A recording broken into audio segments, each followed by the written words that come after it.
अस्सलाम वालेकुम दोस्तों, सिंटेक चैनल में खुश आमदीद। आऊं जो मेज़बान हाफ़िज़ तारिक फ़ारूक रज़ा कुरैशी। दोस्तनि खे ॿुधाईंदो हलां त असांजी वीडियोज़ जेके आहिनि सिंटेक चैनल ते काफ़ी टाइम खां यानी महीने खनि खां वठी जेके आहिनि से अपलोड न थी सघियूं। लॉकडाउन जी वजह सां थोरो डिस्टर्बेंस हुई, जंहिंजी वजह सां पंहिंजी वीडियोज़ असां चैनल ते अपलोड न करे सघियासीं। पर हाणे असां तव्हांजे लाइ हिकु नई शइ खणी आया आहियूं जंहिंमें असां तव्हांखे गिव अवे ॾींदासीं ओप्पो A31 जो ऐं रियलमी 5S जो। इनशाला इहे ॿई मोबाइल्स असां उन्हनि दोस्तनि खे ॾींदासीं जेके दोस्त असांजे वीडियोज़ में कमेंट कंदा, असांजे चैनल खे सब्सक्राइब कंदा, असांजे वीडियोज़ खे लाइक कंदा ऐं पंहिंजनि दोस्तनि सां असांजा वीडियो शेयर कंदा। उन्हनि ॿिनि दोस्तनि जा नाला असां सभिनी जे साम्हूं आणींदासीं ऐं उन्हनि खे असां ओप्पो A31 ऐं रियलमी 5S असां उन्हनि खे ॾींदासीं। दोस्तों कमेंट्स असांजे चैनल खे लाज़मी कयो ऐं चैनल में जंहिं दोस्त जो नालो निकितो त उनखे असीं ओप्पो A31 ऐं रियलमी S5 ॾींदासीं।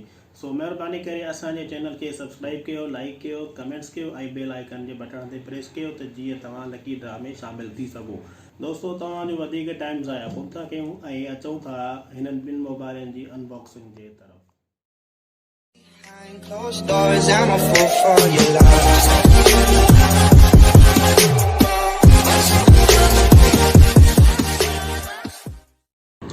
अस्सलाम वालेकुम दोस्तों, सिंटेक चैनल में खुश आमदीद। आऊं फ़ारूक रज़ा कुरैशी हाज़िर आहियूं अॼु असां हिकु नई अनबॉक्सिंग सां। दोस्तों अॼु असां अनबॉक्सिंग कंदासीं ओप्पो A31 जी।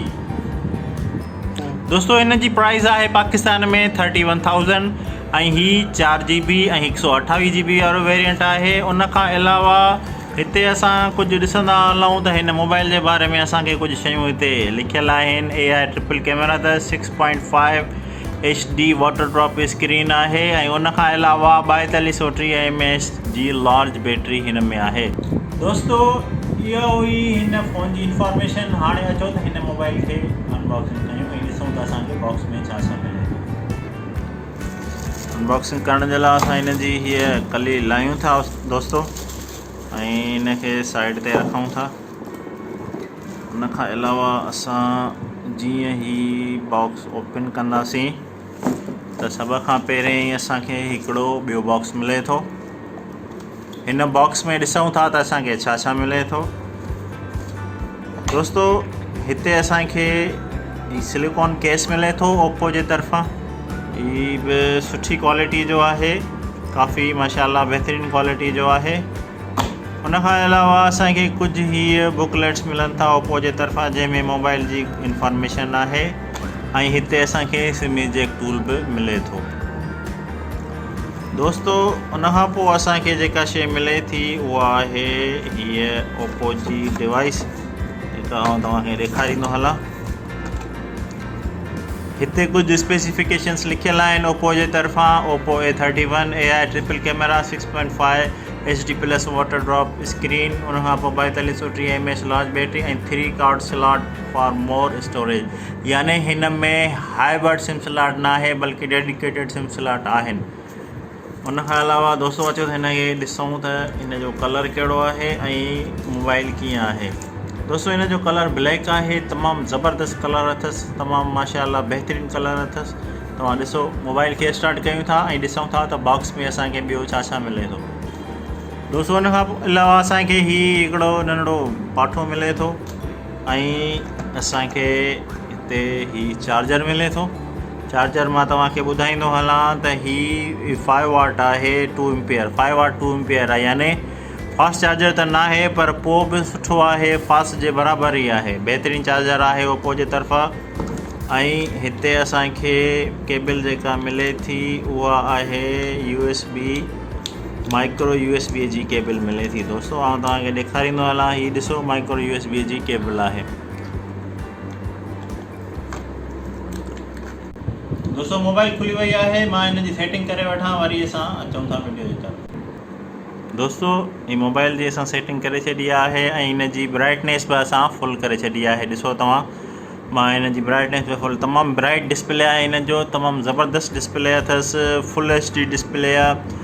उन खां अलावा ही जेको आहे 6.5 इंच जी मोबाइल आहे दोस्तों ज़बरदस्त 4GB 128 GB वारो वेरिएंट आहे। कैमरा जो फोटो कढी आउं तव्हांखे ॾेखारींदो त इन जी रिज़ल्ट कीअं आहे। फ्रंट ऐं रियर ॿिन्ही जी मां तव्हांखे फोटो कढी ॾेखारींदुमि।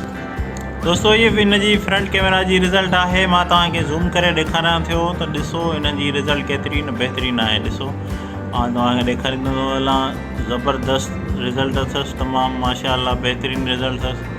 ॾिसो ज़ूम करे तव्हांखे मां ॾेखारींदो हलां।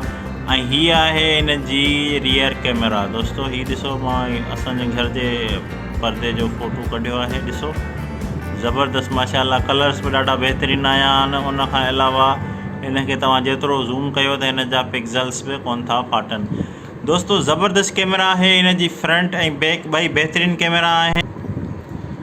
दोस्तों ऑल ओवर हीअ हिकु बहितरीनु मोबाइल आहे ऐं तव्हां हिन जो फ्रंट ऐं बैक कैमरा जी रिज़ल्ट बि ॾिठी। ऐं हिन में मां तव्हांखे ॿुधाईंदो हलां त HD मोड आहे। उन खां अलावा जेको आहे हिन में फिल्टर्स बि आहिनि ऐं पोर्ट्रेट मोड आहे ऐं वीडियो मोड आहे, पनोरमा मोड आहे, एक्सपर्ट मोड आहे, टाइम लैप्स आहे ऐं स्टिकर वग़ैरह AI स्टिकर सभु हिन में अवेलेबल आहिनि।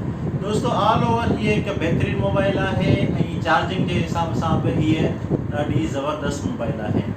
दोस्तों बहितरीनु मोबाइल आहे ऐं माना अंडर 30,000 जी रेंज में हीअ हिकु बहितरीनु मोबाइल आहे।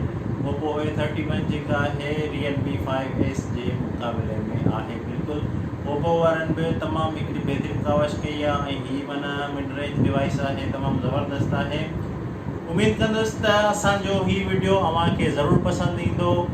वरी हाज़िर थींदासीं हिकु नई वीडियो सां गॾु। तेसीं ताईं असांजी वीडियोज़ खे लाइक कयो, कमेंट्स कयो, शेयर कयो ऐं सब्सक्राइब करणु न विसारींदा, छो त असां Realme 5S ऐं Oppo A31 असां गिव अवे में ॾेई रहिया आहियूं उन्हनि दोस्तनि खे जेके असांखे कमेंट्स कंदा, असांजे चैनल खे सब्सक्राइब कंदा ऐं लाइक कंदा। दोस्तों वरी हाज़िर थींदासीं हिकु नई वीडियो सां गॾु। तेसीं ताईं पंहिंजे होश फर्क खे इजाज़त ॾींदा। अल्लाह।